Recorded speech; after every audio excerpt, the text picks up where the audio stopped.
Okay, I think we should start. The last session was a little late, so we just let you come in. I've been looking very much forward to this coming lecture by Faris Haddad, who is a professor from London. He has a very interesting training because you are very specialized in hip and in knee, and you're specialized in prosthesis, you're specialized in sports injury, and all aspects of these two joints, which is a very interesting combination for an orthopedic surgeon. The title of the lecture leaves us with the impression that we have more questions when we leave than when we came, but that time will show that. It's a great pleasure for me to introduce you. Thank you very much for coming, and the word is yours.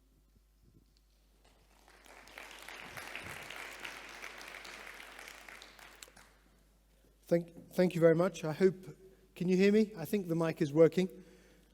Thank you for having me here. Thank you for the invitation and for such a lovely introduction. I could easily say that if I'm a specialist in so many things, I'm probably a specialist in nothing. But in reality, this is an area in which we have a deep interest. And so I hope over the next half an hour or so to share some thoughts with you, share some ideas, share a little bit of data, and engender some interest and some discussion. And so I'm deliberately leaving time at the end for discussion should people wish to discuss and open up, because there are a whole host of topics here that we can go over. You'll see that there'll be a surgical bias to my presentation, but that's because I'm a surgeon and that's what I do. And indeed, the only way to do lots of that is I will be flying right back out from here to get back to do some surgery on Saturday. So the title is More Questions Than Answers, and then we can debate at the end what happens. Now, I thought I would start by bringing greetings from London. On the top left-hand side from you is University College London, where my research department is based, my university department, big biomedical research university. And if you are interested in anything that I present, you're clearly very welcome to come and visit us there, where we have a big group and a number of PhDs working on the material that I'm going to present. On the right-hand side is the hospital, UCLH, where we do the cases. The Institute of Sport, Exercise and Health is where my own office is based. That's one of the 9 International Olympic Committee centers for prevention of disease, and that's where we do a lot of the joint preservation work. And I also put in the Bone and Joint Journal. It's an orthopedic journal, but it's a journal that I edit, and the reason I put it there is to say that we welcome more orthobiologic and sports-type submissions, and if that is an area where you're doing research, we're very interested to hear from you. So what about ACL injury and surgery? In my world, it's been over 100 years now where surgeons have been repairing or reconstructing the anterior cruciate ligament. You'd have thought that by now we would have it completely sorted out. This is a very basic chronology showing you when the first repair was in 1895, the first iliotibial band was 1917, and then the modern era using a mid-third patella tendon was just over 50 years ago when Jones did his first BTB. Hamstring grafts, 1988, so not really that long ago, but long enough to be developed. And then as I was coming to the end of my surgical training in 1994, George Bentley, who was the big, very powerful professor in London, took me aside and said, you know, you shouldn't go into ACL surgery. You're a bright guy. You need to go into an area where there will be research, where you can develop something. Everything in ACL surgery is resolved. I'm a fairly stubborn person, so I didn't listen. And so when I was asked to think about this for a meeting a couple of years ago, I started to develop some ideas, and it dawned on me that actually I think there's still a whole load of confusion, hence the title of this presentation. If you stop, as I did a few weeks ago, and do a PubMed search just on ACL reconstruction, you will find a mere 8,000 papers for you to go through. So it should be surprising for us not to have all the answers we want, particularly because this is an important injury. It's common. We see 10,000 ACL injuries at least per year in the UK. Our colleagues in the US can multiply that by at least 20. So huge numbers, the outcomes of which are very important to patients because we're in increasingly active populations, clearly important to surgeons and to healthcare systems because it's an expensive process and we want people able to work. Particularly as this is a sports meeting, I think this is an area in sport which used to be a career-ending problem, and yet now it's an area where we're all in a race to see how fast we can get the athlete back on the pitch, pulling all sorts of tricks to make that possible. And that may be an area that we can discuss later. But the real problem is that there is no consensus here at all. We've just set up a consensus group in the UK to look just at the rehab post-surgery, and nobody can agree on anything, but actually there's little agreement on any of it. Every part of this pathway is questionable. And even defining success, if we agreed on anything, if we agreed to do studies together, defining success is difficult because that could be stability, in which case, is it anteroposterior stability? Is it rotational stability that we can't measure, or is it some other form of stability? Is it function? Because actually we can't agree the right scoring system or the right increment in any scoring system to measure function. Is it satisfaction, as it is in everything else? Or is it the devil at the heart of all of this, which we try and ignore, particularly in our athletes, which is long-term joint preservation, which may actually go against what we're trying to do in the early phases of recovery from an ACL injury.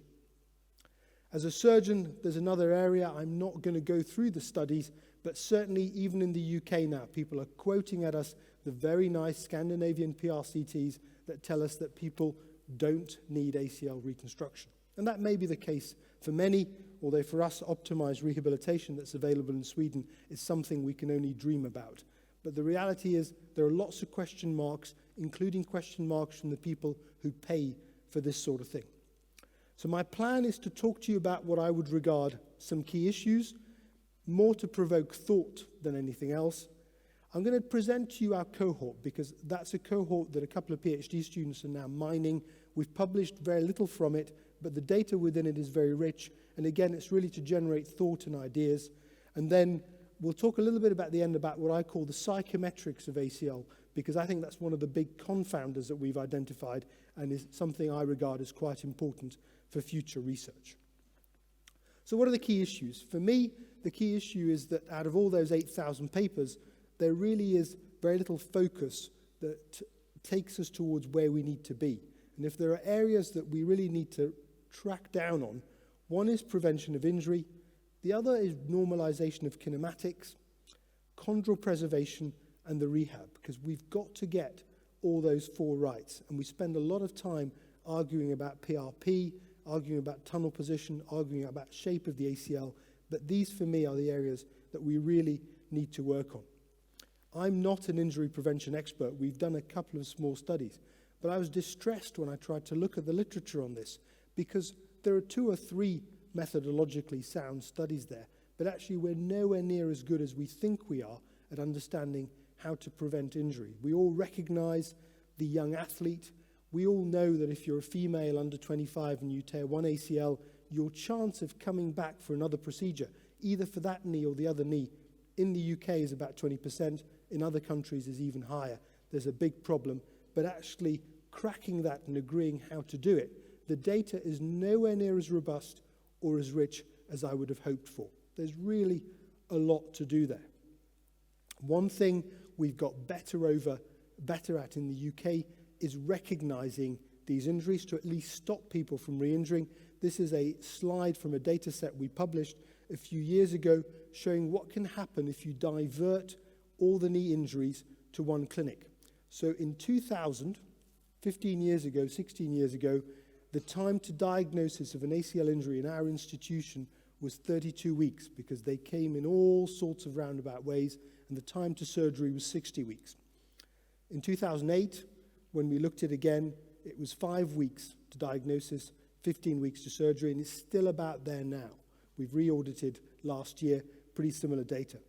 You may say, so what? It's a bit unfortunate, but then if you look at what happens in terms of the number of chondral defects you see at surgery in a similar group of patients, that's more than halved. The number of reoperations after ACL reconstruction is less than half, and the return to the same level of sport is much greater. So there is a problem in not picking up these injuries. I don't know whether you see it in this country, but the classic scenario in the UK is the young athlete is injured, they go to their GP or to accident emergency, they're told they have this ethereal concept of the knee sprain and that they will be better after 6 weeks. And if you're an 18-year-old young man and you want to play soccer, after 6 weeks you go back and play soccer and you come back with a lateral meniscal tear and a chondral defect on top of an ACL deficient knee, and what was a salvageable situation becomes unsalvageable. So we still, in a healthcare level, need to solve that. Then there is the big problem of harmonization. So if we try to compare studies, it's very difficult. We all want to do PRCTs, but PRCTs are very focused on simple questions. A good PRCT is so focused that you kind of can lose the translation. We're very poor at case mix adjustment. We really can't tell when we're looking at ACL populations and comparing them how good someone's muscle reactions are, how good their agility is. There's a lot of things we're not good at. And we struggle with all these factors, the severity of the subchondral injury, the severity of the associated injury, the delays in treatment, the different interventions performed, and the different rehabilitation. So what is called rehabilitation in Frobel's work or Stefan Lomander's work is completely different from the rehabilitation that is available to my patients in the UK. So there's a whole host of factors here I don't want to bore you with that we need to stratify that we're not very good at. So in the registries, we're a little bit better at picking up some of the degree of injury factors and what we do to the meniscus and the chondral surface, possibly to the associated difficult ligaments, but we're not good at looking beyond the knee, the patient's alignment, their pelvic function, all those things. We don't measure their activity level very well. We don't capture the timing so well, and I'll come back to the psychology later. So we're missing those biomarkers that might make a difference. And in terms of surgery, and I know there are lots of surgeons, lots of non-surgeons in this room, the reality is we can't agree as a group of surgeons on anything. So I have 4 partners who work with me doing ACL reconstructions. We can't even agree on where to put the portals. Where or how to drill the tunnels, what direction, inside out, outside in, through the tibia, not through the tibia, how to fix. There are lots of ways, lots of devices to fix. Do you put the tunnels anatomically? I'll show you some data. That took our failure rate up rather than down. Depends what you call anatomical. Do you do 2 bundle? Because some impressive American guys say that's the way to go. That took our failure rate up. How much of the native tissue do you keep? Do you keep a little or do you keep a lot? And how do you measure that? The Australians, back to using synthetics. Absolutely crazy, but gets their athletes back pretty quickly. And then, do you need a computer? Maybe, maybe not. Do you need a robot? Who knows? Because the reality is if you don't know where to put it, a robot's not going to make you much better at getting there. So we really don't standardize very well. And that's one of the hopes, that something that we can fix over the next few years. We also still have outliers. Even if we know where we want to go, these are all radiographs that I've seen in the last couple of years. For those of you who are surgeons, you'll notice that some of these screws are in odd places. For those of you who aren't surgeons, you'll have to believe me, these screws are in appalling places. So you'll have to bear that in mind. And then there's lots of other surgery that we do around it.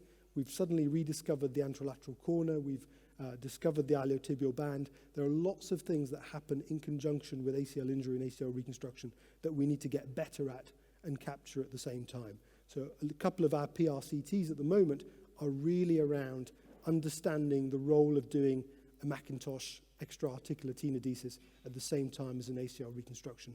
We're going back to the stuff that was going out of fashion when I was a young man, when I had hair. If any of you want to hear more about me ranting, I kind of did an editorial about bespoke ACL reconstruction that kind of summarizes some of those thoughts and some of those questions, so I don't have to drone on for too long now. The other issue that's arisen that I think is really quite interesting is whether the ACL can heal. I've been taught, as I'm sure all of you have been taught, the ACL doesn't heal. But the reality is lots of companies have now come out with devices to suture the ACL, to splint the ACL, and that's come back into vogue. As with all things into orthopedics, it's come back into vogue with very little data. It just happens to have been launched on patients. My impression is it's the sort of thing that comes out in the UK much more easily than it probably does in countries with higher standards in terms of innovation and introduction. But lots of my colleagues are now trying to repair acute ACL tears all over again. We seem to go through cycles of that sort of thing. You may think that's crazy. It potentially is the way it's happened, but actually Martha Murray and others have done some very nice basic science work over the last decade that would suggest there is something to this if we can get the scaffolds right, if we can get the stimulation right, if we can get the repair right. In my world of translational research, we're nowhere near the translation that's happened, but it has happened, and we need to understand it, study it, and see whether the repairs that are going on are the right way forward or not. And I'll come back to the rehabilitation idea. This slide is really just to remind me that rehabilitation after ACL injury is completely unresolved. Everybody has different ideas. Do you go closed chain? Do you go open chain? When do you start? Is it the same for the average athlete, the lovely mother of 4 who's waiting for me on Saturday to reconstruct her ACL compared to the footballer who needs much more muscle mass? Completely different expectations, completely different needs. So we need to focus on that. And as I've already said, defining the outcome is really difficult. Even the starting point is vague, because by the time we're getting someone for surgery, we struggle to capture what they were really like before. The other issue is how we look at it in terms of success. So as a surgeon, I can turn around to you, as I will in about 10 minutes, and tell you that our failure rate in terms of reoperation is X, and they do very well. If, as one of our PhDs did, they then contact all the patients to try and get some imaging, you will find that almost all of our elite athletes get back to doing what they do. That's great. You see them on TV, you hear about them, you read them in the papers. Those guys go back to what they do. If you look at our recreational athletes, if you look at the weekend warriors, somewhere between 50 and 70% get back. We're not doing a worse operation for them, just something else is different about those people. And so how we define the outcome, I think, is really tough. Lots of ways of doing it. This little graph here is one big piece of work that we've tried to do just to try and correlate the difference between the pre-injury, the pre-operative score that we get and what was the actual pre-injury function. Because one of the difficulties in ACL research, particularly in ACL reconstruction research, is people measure a metric just before they do an operation. And we don't know whether you can translate from that metric to what happens before when they were normal, before they ever had an injury. There's very little research on that, either in ACL surgery or, for that matter, throughout emergency surgery and in orthopedics. So understanding outcomes from that point of view can be quite hard. I think we're getting a little bit better at that now. And then this is one of my nasty slides, because I get a little bit worried about this, and it's inappropriate in a sports setting perhaps to raise it, is whether we're doing something fundamentally wrong here. Because somebody has an event that we know will lead to an abnormal knee for the rest of their life. And yet our focus most of the time is on getting that person back to activities that will damage their knee to make it even worse later in life. I spent all my life doing this, but the reality is I don't really understand what happens with that subchondral injury. I don't really understand how our accelerated rehab works. When I'm on MRI, I can see a whole load of bone marrow edema. So in the UK now, 2 of our big Premiership clubs in Manchester have their own MRI scanners within the club. It's great. So those players get MRI scanned as often as they have breakfast. And what you know, it's very scary what you see in the post-operative period. So there may be threshold effects, there may be issues that we really can't explain, and we still need to do a lot of work on the imaging to explain that. So that's enough of me ranting and giving you ideas without data. I thought I'd just share with you a little bit of data that you might find interesting. It's not much data, but hopefully it will generate some thinking. So what we did in the late 90s, early 2000, is we decided to capture all of our ACL reconstructions, enter them into Cohort, and follow them up, which is slightly more than a registry, in that we've got longitudinal data on these patients and functional outcomes. So their clinical pathway has embedded data collection.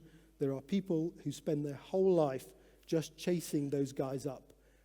And that way, we follow the techniques as they change, we follow the implants as we change them, and we even embed the PRCT patients that are going through enter into this. So we've been able to capture a whole load of things along the journey and follow these guys up in one institution.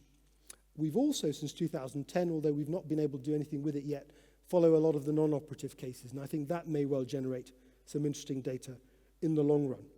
So we captured them post-injury, we get as much as we can. We get them at the time of surgery, which is a data-rich period, because you've got them, they'll do whatever you say for that week. Then at 6 months, 12 months, 2, 5, and 10 years, and anybody who reattends, we will typically get imaging on. And it's interesting, that's been the challenge in terms of really getting the capture is, I'll show you in a minute, 23% volitionally reattend in the long term, so they come back anyway. Getting the rest to come back for imaging has been quite challenging, but we're doing it and getting on with it. So I'll just show you a few data points from over 2,000 ACLs, 300 revisions, and a couple of hundred multi-ligaments. So this was up until, this was a minimum 2-year follow-up in 2015. So the numbers are greater now, but this data set's been sort of completed and looked at. Now, as I said to you already, it's automatically biased because we cannot agree on anything at all. So in our practice, it's predominantly hamstrings, although there's some very big ACL surgeons in the UK now saying BTB is the way forward. Our number of BTBs was quite small. We had a moderate number of allografts, interesting data on those, a few contralaterals, and a few quads tendons. But mostly the data you'll see is very hamstring biased. Age distribution, probably very similar to what you see. A few older patients, some younger patients, but a peak in the middle with males more common than females. The revisions, different graft types, more BTBs, fewer hamstrings, lots of allografts in the revisions. If you break down why we're doing revisions, and again, there is a subjective element to defining those, there are some biological failures. The biggest proportion is still what we would regard as malpositioning. Now, we change what we think is a good position over the years, but this is poor rotational control or poor tunnel positions, a few infections, and some trauma. And the reality is it's tough to define because you will all have seen people who are very, very unlucky because they've had their ACL injury, they've had their reconstruction, and in their first, second, or third game back, the knee traumatically fails. The reality is, of course, it probably was never stable. That's the first time it's been truly tested. If you look at the outcomes, you get the typical Q's-type curves that we see, so they improve post-operatively compared to pre-operatively. But the interesting thing is if you look at the revisions and compare them to the primaries, they don't do anywhere near as well. It doesn't sound as if it's such rocket science, but actually it's important to realize in terms of what we tell patients. So whichever way you look at it, our revision ACLs, no matter how good a job we do, are nowhere near as good as our primaries.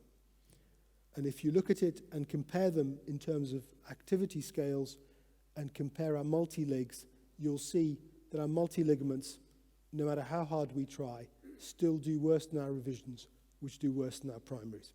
So there is still a lot that we can do to improve. This is quite interesting. Patients sometimes choose to have reconstruction fairly early in the first 6 months, and some come a little bit later, after 6 months. So if we look at what happens to them and compare their satisfaction and their general function, they look pretty similar.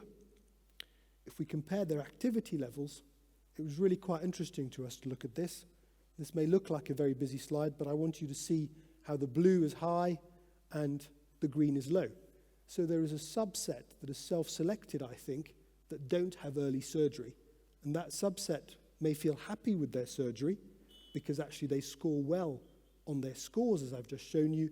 But actually, if you find out what they do sports-wise, they seem not to get back to it. They seem not to return to sport. That's a real challenge for me in that we're doing this operation.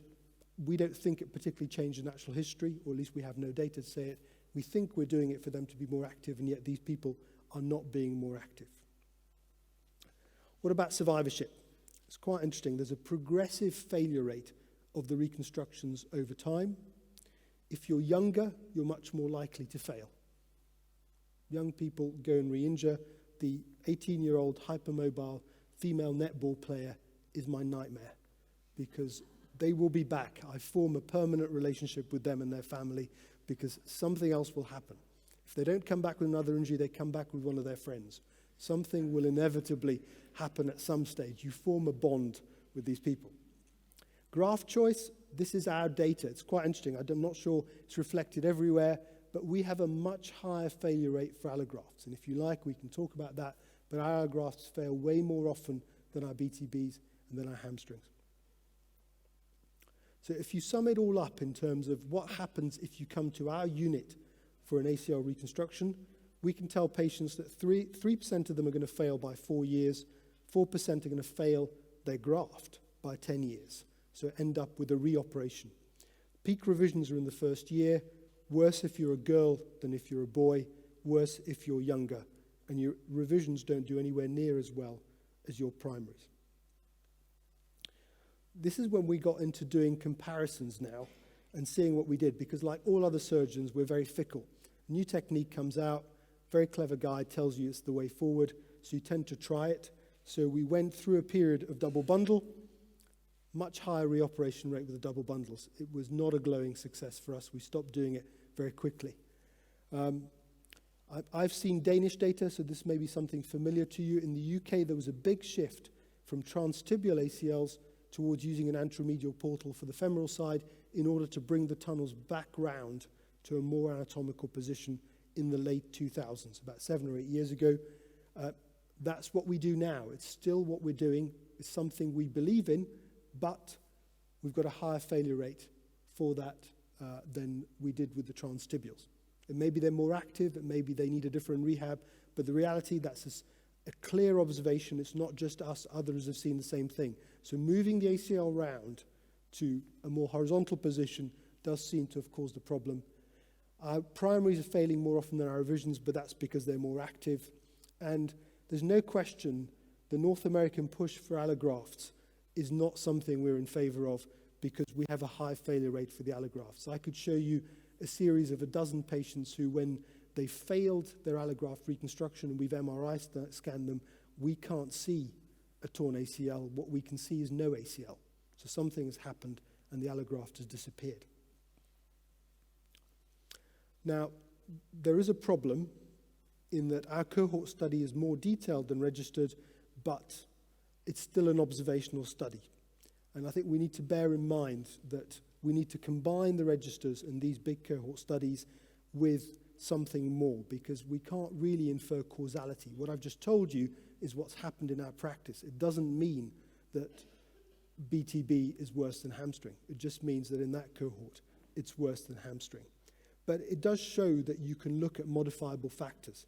So just to give you some facts from our studies, as I said to you already, elite sport, it's easy. Those guys are different. They get back to what they do. Frankly, they're just there to make us look good, because they will recover no matter what. Whereas the average patient, 2/3 of the time or less, will not.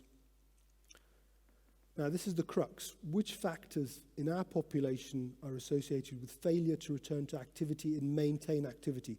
So one of the studies one of our therapists, Jenny Tamasibi, did is take our cohort of ACL patients and say, okay, if I look at them 5 years after they presented, 5 years after their operation, which ones are no longer involved in sport? Now, there are lots of factors that do that. You could get married, have children, get a good job, become a surgeon, and have to give up everything that you enjoy. But the reality is that most people try and keep their sport up. And these are the factors. If you're female, much more likely not to be doing your sport after 5 years. If you're very young, and I think this is linked to the failure rate, if you're quite old, well, I'll show you some data on rehabilitation adherence, but for us, that's a huge issue. Patients who don't turn up to their prehab do badly. Patients who don't turn up to their rehab do badly. There's absolutely no question about that. And why we keep relearning it is crazy. We've just, as an aside, we've just trying to work out our problem with total knee replacements, why our total knee replacements are unhappy. And if you strip out the patients who won't go to exercise classes pre-knee replacement, your clinics become a much nicer place, because everybody rehabs much better otherwise. If you had both a medial and a lateral meniscal tear at the time of ACL injury, you're much less likely to be active. And if before you tear your ACL, you've already had a meniscal or a chondral procedure, then your chances of doing sport 5 years later are much less. The good prognostic factors are an associated MCL injury, and I can't necessarily tell you why, but that's probably because those guys are braced for a while, have a slightly slower prehab, don't get pushed so hard. If you've had a meniscal repair as opposed to a resection, and if you have autograft as opposed to allograft. Now, the really interesting thing we want to know from our cohort isn't quite ready yet, because we don't have 10-year imaging on everybody. What we really want to know is what's the natural history in terms of progression of osteoarthritis, and can we vary that with our interventions? We're building up the database, but we know that 23% of patients volitionally came back after 10 years. We didn't have to call them back.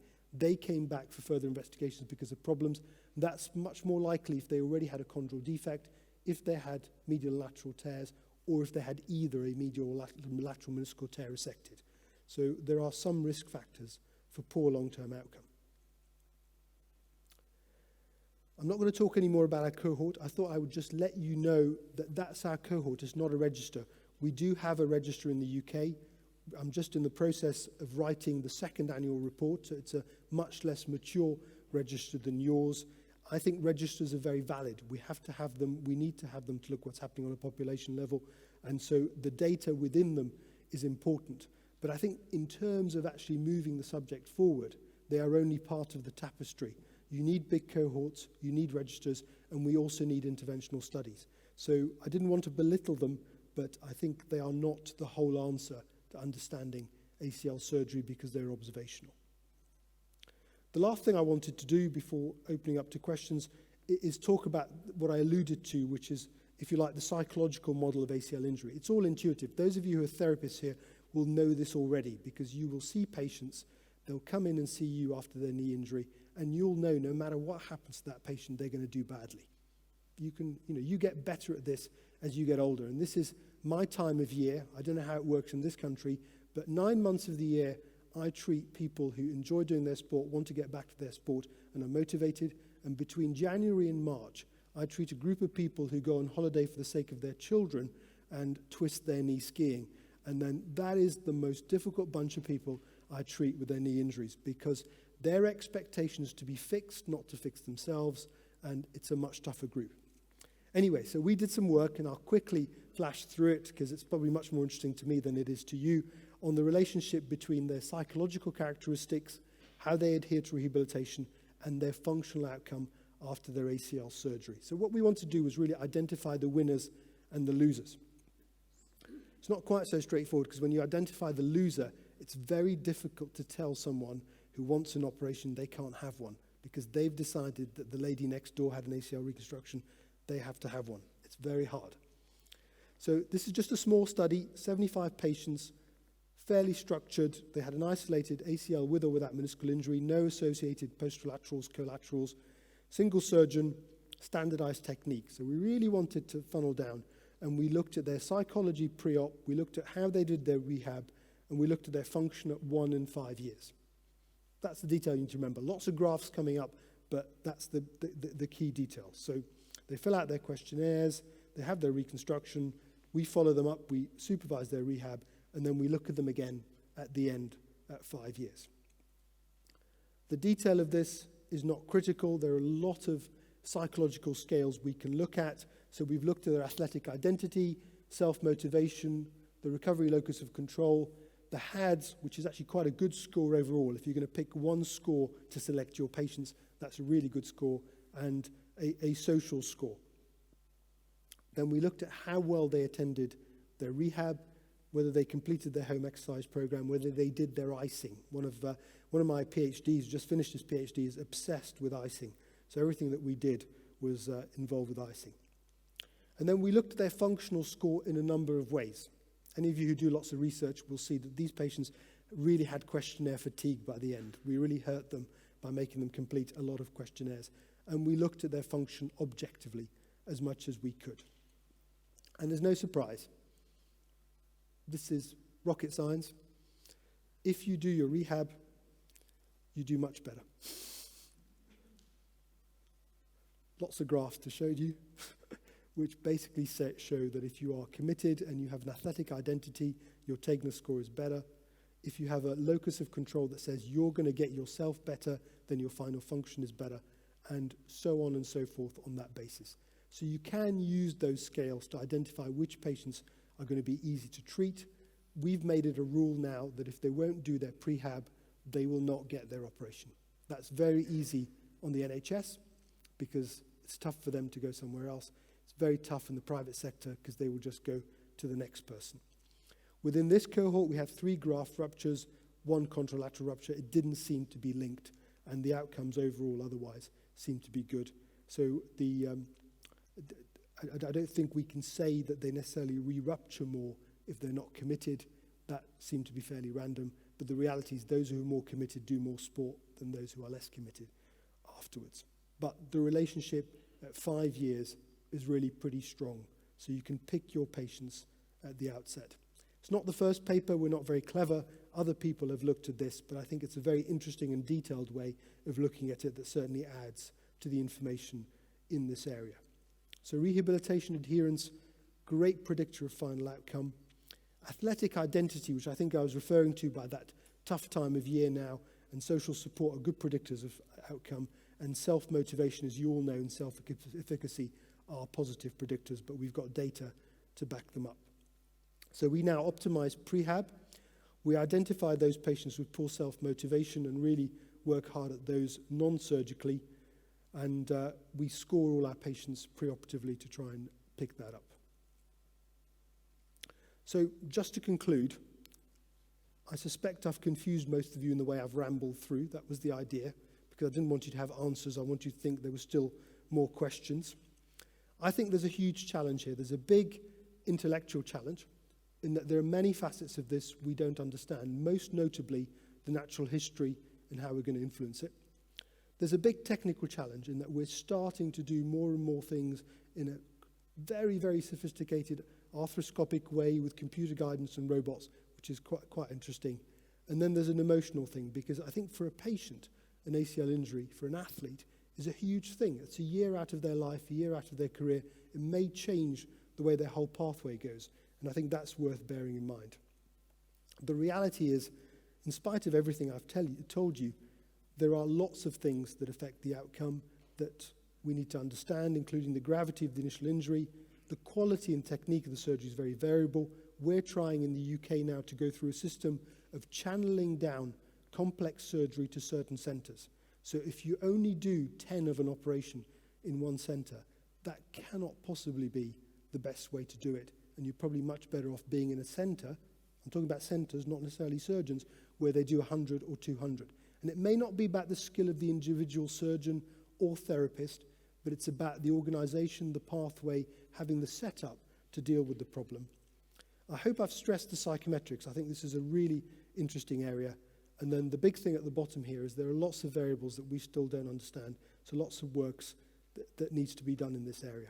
So this is my challenge. I think that in spite of 8,000 papers that you can read, probably 8,500 by now, there's still a lot to do. If you're interested in this area, come and talk to us, but actually there's still lots and lots of questions that need to be answered in a robust way, lots of studies that need to be done, and I suspect that it will take us another decade or two before we get anywhere near where we want to be from that point of view. And that's why I'm really pleased to be here, because every time I go somewhere and have these discussions, I learn a little bit more, and I think it opens up the opportunity for more collaboration in these areas. So just to conclude, I'm happy to take any questions you want, but I think in 2016, there truly are, in an area such as this, more questions than answers. Thank you very much.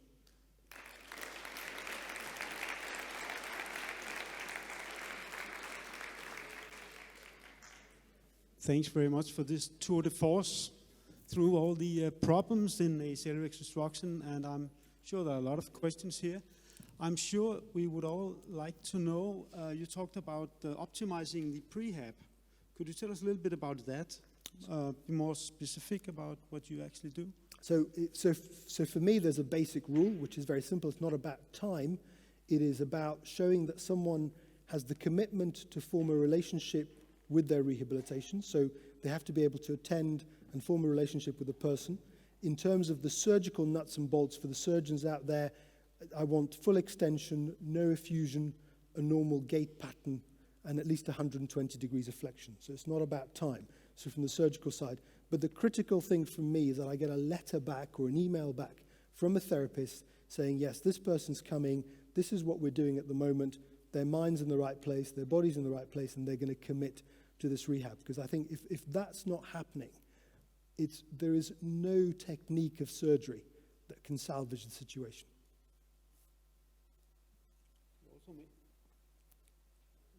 You mentioned that the non-operative treatment of ACL injury is probably better in the Scandinavian countries than what you can offer. Well, what is the difference?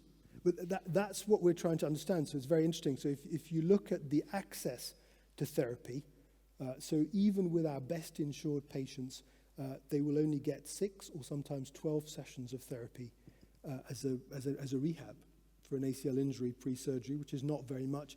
And the NHS does next to nothing. It's really quite hard to give them access. They will, if they're lucky, go to a good hospital where they get into an exercise class and have a few one-on-one sessions. So that's what the consensus groups are trying to work out is, how much commitment is needed, how much resources needed for this, and can we deliver it? So when we look at the papers coming out of Frobel and others, the sort of rehab that's delivered in those papers for the non-operatives is just not done in the UK. But what is your experience in Scandinavia? Roughly half of persons with an ACL injury, they will turn up to need surgery in the end sometime during the line. What is your experience? So my experience is, again, I'm skewed. You've got to remember, guys, I'm a surgeon. So I'll see one end of the spectrum. So I'll see probably more than that. So I think there is still a very aggressive tendency to fix ACLs early in the UK.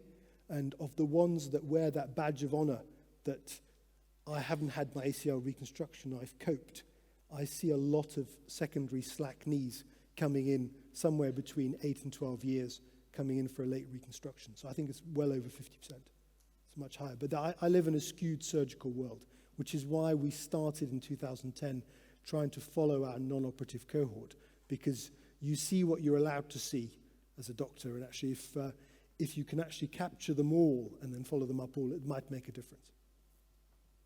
I would like to ask you one question, as you are also operate prosthesis, because you say that the younger the ACL, the persons who receive an ACL reconstruction is, the higher is the risk of a revision. We know that.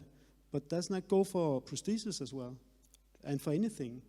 Sure. It's a slightly different scenario. So I think the prosthetics have a higher incidence of revision in their lifetime just through wear as a starter. And in the knee in particular, we're just very unsuccessful at the under 55s with knee arthroplasty for a variety of reasons. I think these guys, the youngsters here, are failing because they're going back to sport in an uncontrolled way, or they've got a physiology that tends to mean they tear their ACL.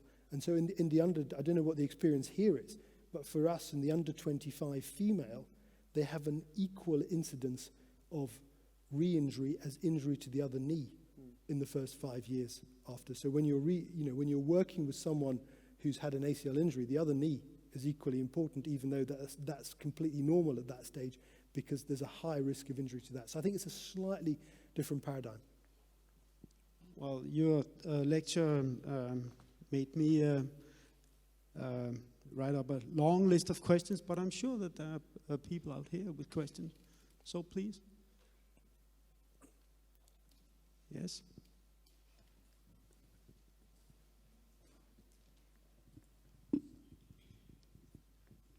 Thank you so much for a very interesting talk. You said that your elite players get back very easily. Have you have a time frame for them? When do you allow them to do what?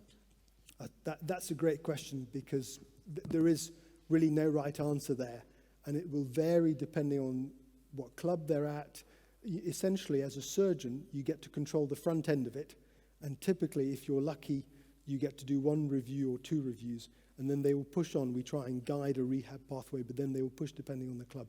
So we've had people back as early as 4 months after a reconstruction, particularly, I can cite a couple of examples last year, the Rugby World Cup, that's a very defined endpoint. They've got to be back by July to be playing, to be selected. They come back. Those guys are pretty amazing. They will do whatever's needed in terms of coming back. As a typical guidance, I think 6 months is probably optimistic for the majority of people. And if you look at, certainly if I look at the athletes I've been fortunate enough to look at who go back to sports, football, rugby, where you see them on a big stage, somewhere between 6 months and 9 months or 12 months, they don't look that great when they first come back. It takes them a while to get it together. So I try and negotiate a little bit longer, but there isn't a set time. I think the 6 months time frame we all work to just came from American collegiate athletes who just wanted to rush things and push it forward. So for the average person, let's talk about a year and see how good they can get. And I think for elite athletes, it will really vary on the demands of their sport, what they can do, what their physiology is like. But 6 months is an optimistic time frame to have them performing at their best level. I don't think that's the case. How long do you think it takes for the knee to recover, not the person to get back?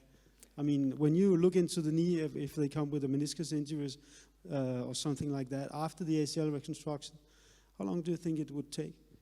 I mean, I think the big worry for me is the bone bruise. If you look at an MRI scan 4 months later, they've still got a great big amount of subchondral change.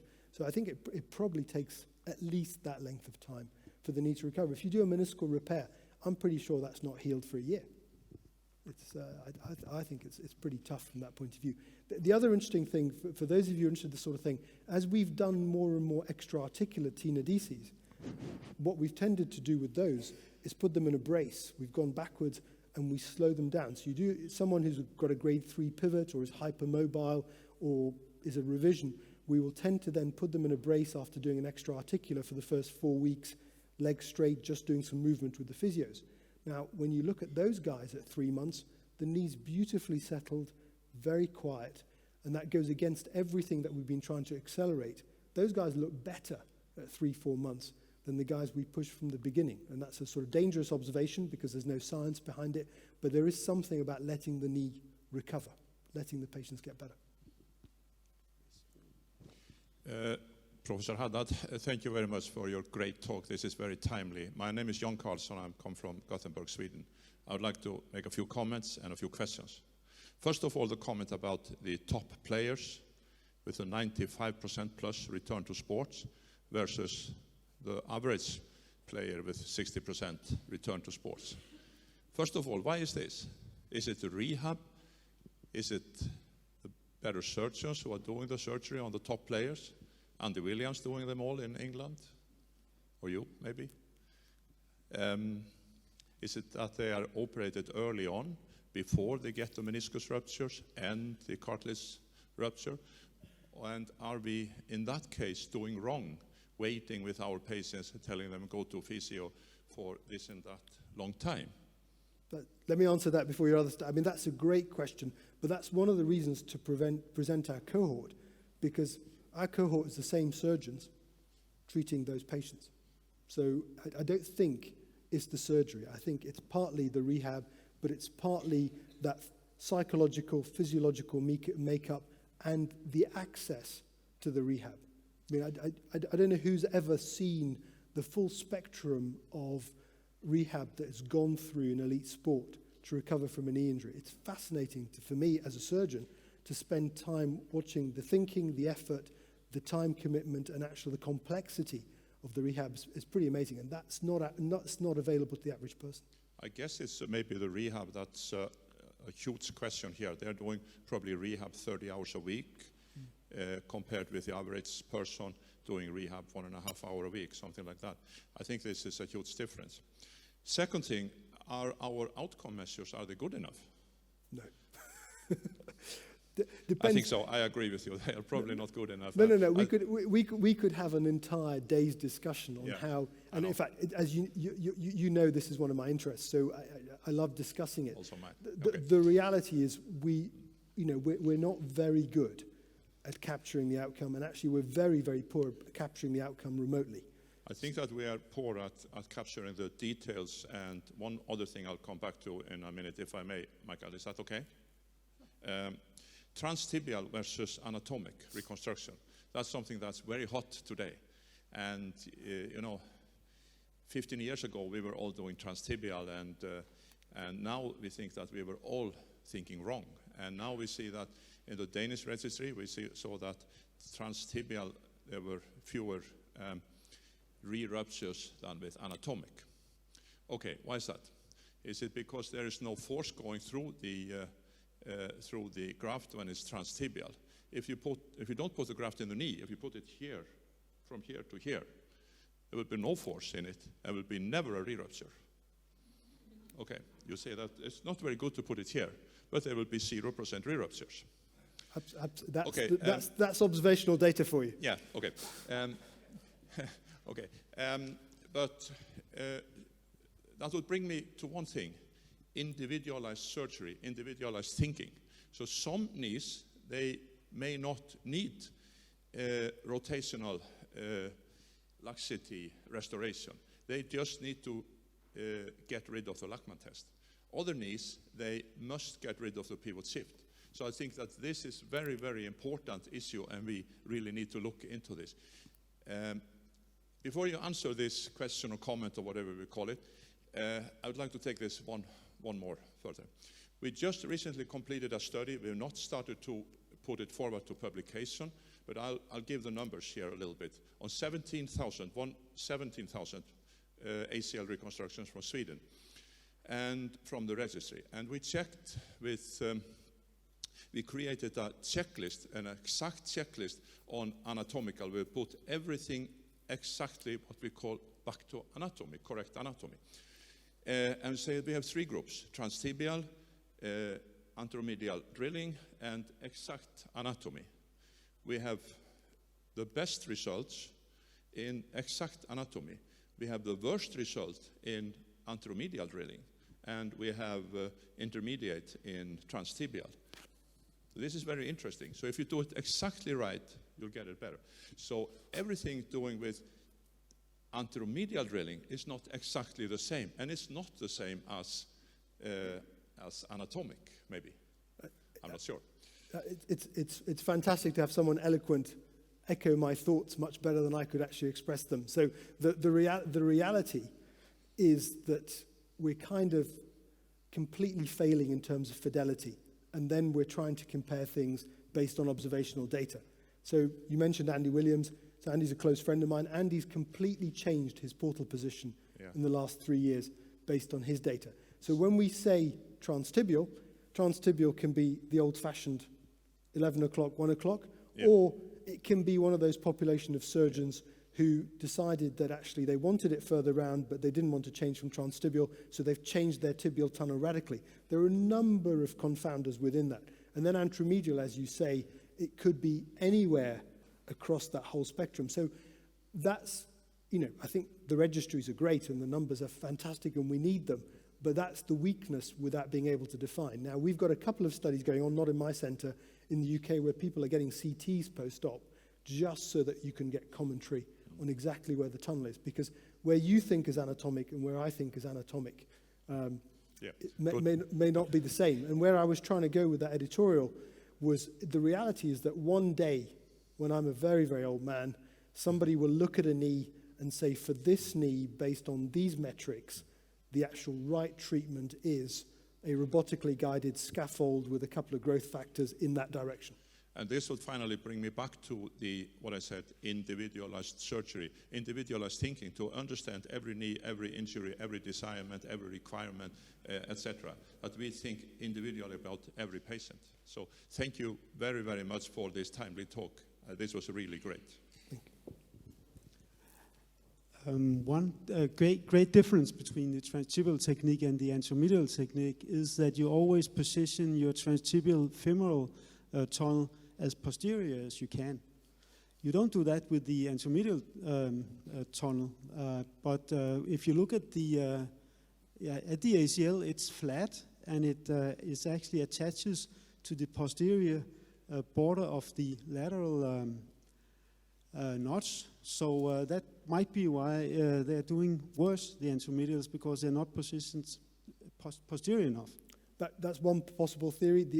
Another theory is that actually they're much better, but they're loaded too early. So if, it's really interesting. I'll give you a dilemma just to sort of see how confused we are. So we've all agreed that there is an anatomical position that we like, but then take the scenario where you've decided on top of doing an ACL reconstruction, you're going to do an extra articular as well, so to control that pivot, that rotation. Where then do you want to put your femoral tunnel? Because it could be that you just want it to control your Lachman, in which case you would want to go back to a much more vertical posterior position where we used to be 20 years ago. So I think we still don't know. I have no idea. I love doing the operation, but I'm not quite sure how to do it. Do we have any questions? There must be some questions about rehab. No? Yeah, there's a question here. There won't be any answers on rehab. They can have questions.